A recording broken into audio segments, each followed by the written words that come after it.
Hello, everyone. Thank you for joining us today. I'm very excited to be here. My name is Lorena Levy-Olterbaum. I'm a physician endocrinologist in Hollywood, Florida. Today's topics will include talking about diabetic cardiomyopathy and bringing a little bit of understanding of diabetic cardiomyopathy and having the awareness that it is a disease that we often miss for a long time until the clinical symptoms actually present. We're going to talk a little bit about the innovative therapies. AT001 is in phase 3 clinical development for the treatment of diabetic cardiomyopathy. And we're also going to talk a little bit about clinical trial and what it consists of. AT001 is evaluating the ability to improve or prevent the decline of heart function in diabetic cardiomyopathy patients. Diabetic cardiomyopathy is a form of heart disease in people with diabetes. It's common. It affects 1 in 5 people with diabetes.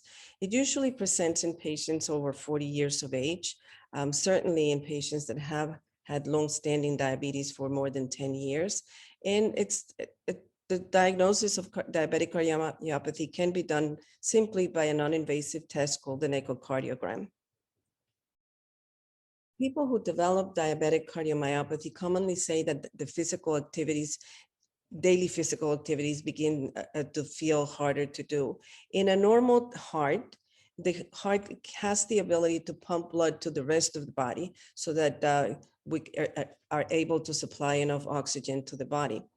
As the patients develop diabetic cardiomyopathy and they begin to express these symptoms, this is because the heart has decreased the ability to function, to pump. The function of the pump of the heart has already been compromised. That happens because there's fibrosis that is being formed in the ventricle, in the tissue of the heart, that makes it more difficult to pump and contract and push that blood out to oxygenate the rest of the body. So your heart's ability to function can be measured fairly easily by doing a stress test. It's a test that you walk on a treadmill, and it's measured the ability of the heart to pump blood to the rest of the body. So the risk factors for developing diabetic cardiomyopathy include obviously having type 2 diabetes, being older than 60 years of age with long-standing diabetes for more than 10 years, having renal impairment. Renal impairment is a clue that there's more involvement than just at the kidney level, and those patients are evidenced by having a GFR less than 60.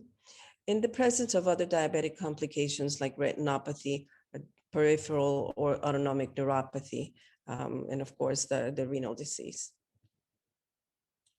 Unfortunately, today, there are no approved treatments for diabetic cardiomyopathy. The current treatments consist basically of the recommended diet and lifestyle changes, in addition to the treatments for management of diabetes and other medical conditions. The development of worsening heart failure in people with diabetes can impact the quality of life, increase the risk of hospitalizations, and even increase of death once the heart failure has been diagnosed in patients with diabetic cardiomyopathy. There's about 25% mortality, pretty close in 2 years' time from the diagnosis. So AT001 is a new investigational treatment that's being studied in a clinical trial for diabetic cardiomyopathy. It has been specifically designed to treat diabetic cardiomyopathy. And in an earlier trial, AT demonstrated safety and reduced levels of a substance that is thought to contribute to the heart damage. It can also be added to the current diabetes treatment, and it's taken orally twice daily. So if you'd like to learn more about the ARISE heart failure clinical trial, which is currently enrolling, we're projecting the information to reach out to either by phone or by email or by visiting the website. The eligibility criteria, of course, includes the diagnosis of type 2 diabetes, older than 65, age more than 40, having type 2 diabetes for longer than 10 years, or older than 40 with kidney damage. participation is not open to individuals that have the following condition. They have very uncontrolled diabetes, they would probably not be good candidates. So the HbA1c needs to be less than 8.5. Having had a prior heart attack, having had a previous diagnosis of congestive heart failure, or having the diagnosis of coronary artery disease. There are other criteria that may be exclusionary, and we will review that with the patients at the time of screening. So why participate in clinical trials?